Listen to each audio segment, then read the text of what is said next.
The glowing neon sign above the old diner flickered like it had for years, bathing the empty parking lot in pale red and white light. A soft rain misted down, making the asphalt glisten under the street lamps. The highway beyond hummed with the occasional passing truck, its lights flashing like fleeting stars in the darkness. Inside, the warmth wrapped around you the moment you stepped through the door. The air smelled of frying bacon, strong coffee, and something sweet, maybe pie. The jukebox in the corner played an old country song, its soft guitar chords floating lazily through the quiet room. It was almost midnight, and only a handful of people sat scattered in the booths. Alina sat in the farthest corner, next to the rain-streaked window. She had chosen that spot deliberately. It was away from the door, away from the light, away from the eyes. Her oversized gray coat was frayed at the cuffs. Her shoes, damp from the rain, squeaked faintly against the tile whenever she shifted in her seat. Her fingers were wrapped around a chipped coffee mug, though the coffee inside had long gone cold. A nearly empty bowl of vegetable soup sat in front of her, steam no longer rising. It had been the cheapest thing on the menu. She had eaten slowly, deliberately, making each spoonful stretch out like it mattered. The waitress, a kind woman named Jean, with tired eyes and a pen tucked behind her ear, had come by twice to ask if she needed anything else. But Alina had only given her a polite shake of the head. She couldn't afford anything else. Not tonight. She wasn't really here for herself. As she sat there, staring at the last bit of broth swirling in the bottom of her bowl, her mind was already miles away, in a small, drafty apartment where a little girl named Mia was sleeping with a worn-out teddy bear clutched to her chest. Mia's hair was tangled from the day, her cheeks pale from not eating enough. Alina had promised her she'd bring something back. Something warm, she'd whispered, kissing her forehead before slipping out the door. But promises were heavy things when your pockets were empty. The door of the diner suddenly swung open with a metallic creak, the bell above it jingling loudly. A gust of cold, wet air swept in, carrying the sound of loud engines idling outside. A group of bikers walked in, boots clomping on the tile, leather jackets soaked from the drizzle, laughter echoing through the diner like rolling thunder. They filled the small space with their energy immediately. At their center was a tall man with broad shoulders and a face carved by time and roads. A thin scar cut across his left eyebrow, and a streak of silver ran through his dark beard. His leather vest bore a patch, the mark of their club. His name was Jax. Most people glanced at the group and then quickly looked away. They had the kind of presence that made the air shift, not necessarily dangerous, but impossible to ignore. Jean, the waitress, didn't even flinch. She'd seen them before. She gave them a tired but genuine smile and grabbed a handful of menus. "Same booth?" she asked. "Yeah, darlin'," Jax said in a low, steady voice. His crew followed him to two large booths near the counter, laughing, tossing their wet jackets onto the seats. They ordered big, like they always did, burgers, ribs, fries, coffee by the pot. Jean scribbled quickly and rushed to the kitchen. The smell of sizzling meat soon filled the air, making Alina's empty stomach twist painfully. She lowered her gaze, focusing on her mug, trying not to breathe in the scent. She hated how her hunger made her notice everything, the way the butter melted into the burger buns, the crisp sound of fries hitting a plate, the soft laughter of people who didn't have to count coins. Before ordering, the bikers, food arrived fast. They dug in with loud jokes and easy smiles, their rough exteriors softening as they shared bites and stories. One of them told a joke that made them burst into roaring laughter. It was the kind of laugh that came from people who had eaten enough, who didn't have to worry about tomorrow's meal. Alina's spoon clinked softly against her empty bowl. She stared at the plates on their table, her mind unwillingly calculating how many fries were left uneaten, how much meat was untouched. There was so much food. Too much. And yet, she couldn't bring herself to ask for even a crumb. She was a mother, but she was also proud. Pride, however, didn't feed Mia. She rubbed her thumb over the crack in her mug, fighting the sting in her throat. Jean walked past her with a tray piled high with empty plates, half-eaten burgers, a slice of pie with only one bite taken out, fries untouched. She set the tray on the counter, ready to scrape it all into the trash. Something in Alina's chest tightened like a knot. It wasn't fair. That food was going into a bin while Mia was curled up under a thin blanket, her stomach empty. She bit her lip hard, trying to push the thought away. But her hands started to shake. The waitress reached for the trash bin, and before Alina could stop herself, the words slipped out of her mouth. Excuse me," she whispered. Jean didn't hear. Louder now, her voice cracking, "Excuse me." The sound cut through the diner like a needle through fabric. Conversations paused. The truckers at the counter turned their heads. A couple of teenagers in the corner stopped sipping their milkshake. Even the jukebox seemed quieter. Jean turned, surprised. "Yes, sweetheart." Alina's cheeks burned, and her hands trembled in her lap. She swallowed hard. I was just wondering." She glanced at the tray of food. "Could I, maybe, take the leftovers? Just for my daughter. She's at home. She hasn't eaten much today." The diner went utterly still. Every eye turned toward her. She could feel the heat of their stares, not cruel, just curious, shocked. Jax, sitting at the head of the biker table, turned his head slowly. His dark eyes narrowed slightly. Not in anger, in interest. Jean froze, tray still in her hands. She opened her mouth, closed it again, unsure. There were rules, health codes, but there was also humanity. Alina's heart pounded against her ribs. She wanted to shrink into the seat, disappear. Why had she said anything? She wasn't the kind of person who asked strangers for help. But when it came to Mia, she'd do anything. The soft clink of a fork falling onto a plate broke the silence. Jax leaned back in his booth, his tattooed arms crossed loosely, gaze fixed on her. She could feel it, the weight of his attention. Her lips parted, and a tear threatened to spill. "I'm sorry," she whispered quickly. "Forget I asked." But the silence had already settled thickly in the room like fog. Jean didn't move. The truckers didn't look away. The teenagers stared wide-eyed. And Jax slowly pushed himself up from the booth. The sound of his boots hitting the tile floor echoed through the diner as he walked toward her. Jax's boots thudded slowly across the diner floor. Thump, thump, thump, each step sounding louder than it should have in the fragile silence. Alina sat frozen in the booth, her fingers clutching the edge of the table so tightly her knuckles had gone white.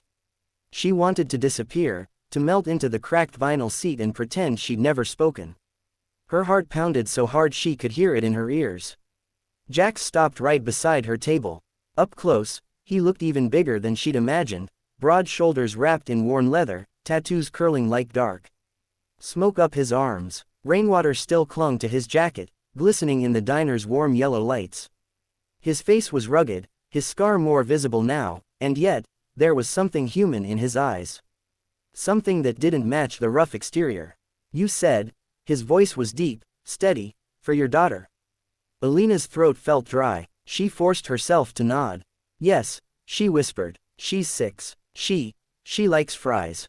The corners of his mouth didn't move, but something shifted in his expression. A muscle twitched in his jaw. He turned his gaze from her to the waitress, Jean, who was still holding the tray of leftovers like she didn't know what to do. Jax tilted his head slightly. "Put those down." Jean blinked. She wasn't scared of him. She knew these men well enough to know Jax wasn't a troublemaker. Still, something in the way he said it made her obey without hesitation. She placed the tray gently on the counter. The other bikers had gone silent. Their laughter and jokes from earlier had vanished. Some of them leaned forward in their seats, elbows on the table, watching. One of the truckers turned around fully on his stool, his hands resting on his knees. Even the 2 teenagers in the corner had forgotten about their milkshake, their eyes wide. Jax turned back to Alina. "What's her name?" "Mia." He nodded slowly, like he was letting the name sink into his chest. Then, without another word, he reached into the back pocket of his jeans and pulled out a thick, worn wallet attached to a chain.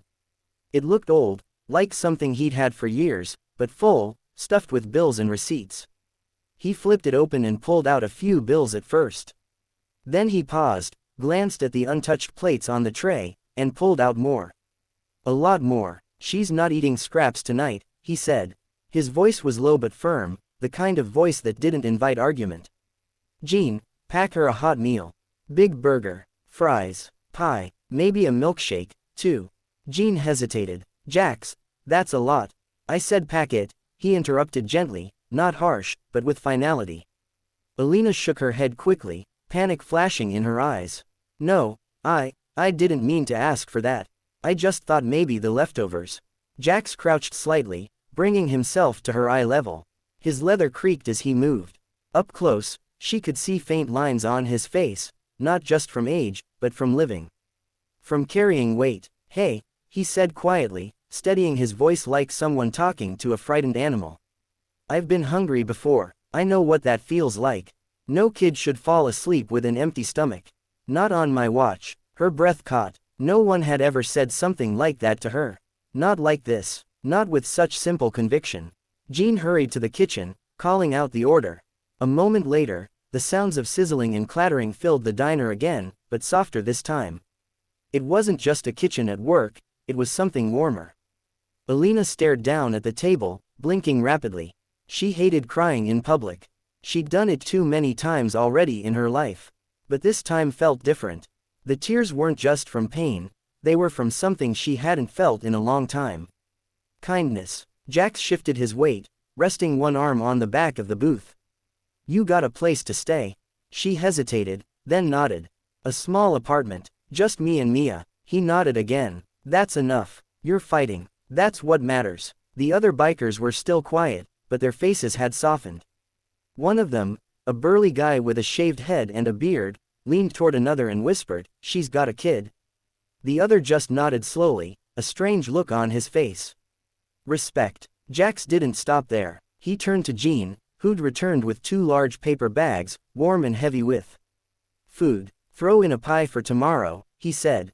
Already did, Jean replied, setting the bags on the table gently, like they contained something precious. Alina stared at the bags like she didn't know whether to touch them.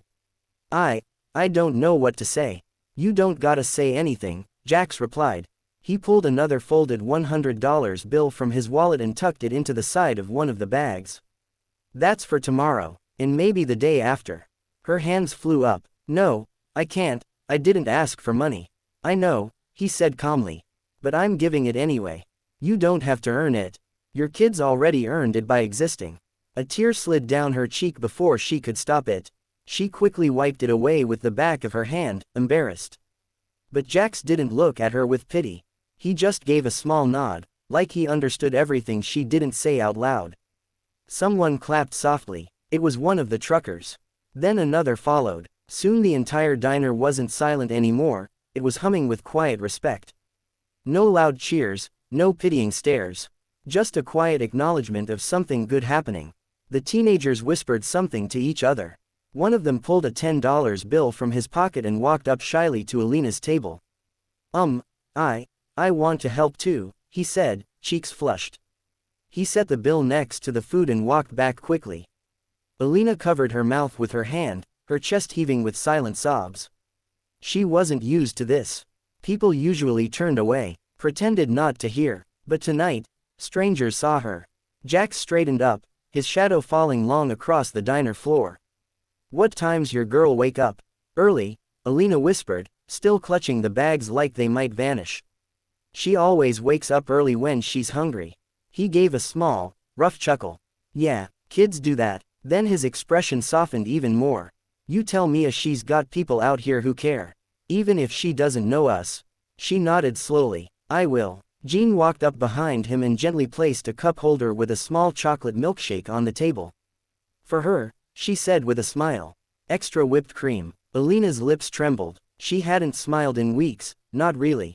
But now, it forced its way through the tears, small and shaky, but real. Thank you, she whispered to everyone, to Jean, to the truckers, to the teenagers, but most of all, to the tall biker standing before her. She stood up slowly, still holding the warm bags. I should get back to her. Jax nodded once. Yeah, go feed your girl. She started toward the door, rain still tapping against the glass. Just before stepping out, she turned back one last time. Jax was standing where she'd left him, arms crossed, watching her go, not like a savior, not like a hero, but like someone who understood. And as she disappeared into the wet night, clutching more than just food, hope, kindness, dignity, something in the diner changed. The bikers didn't go back to their loud laughter right away. The truckers stayed quiet for a moment longer. Even the jukebox seemed to play softer, like the diner itself had absorbed the weight of what had just happened. Jax walked back to his booth. One of his guys, the burly one, raised his eyebrows. What was that about? Jax sank into the seat, running a hand over his beard. That, he said simply, was a hungry kid who's not going to bed hungry tonight. No one argued. The rain outside turned steady, tapping against the window like applause.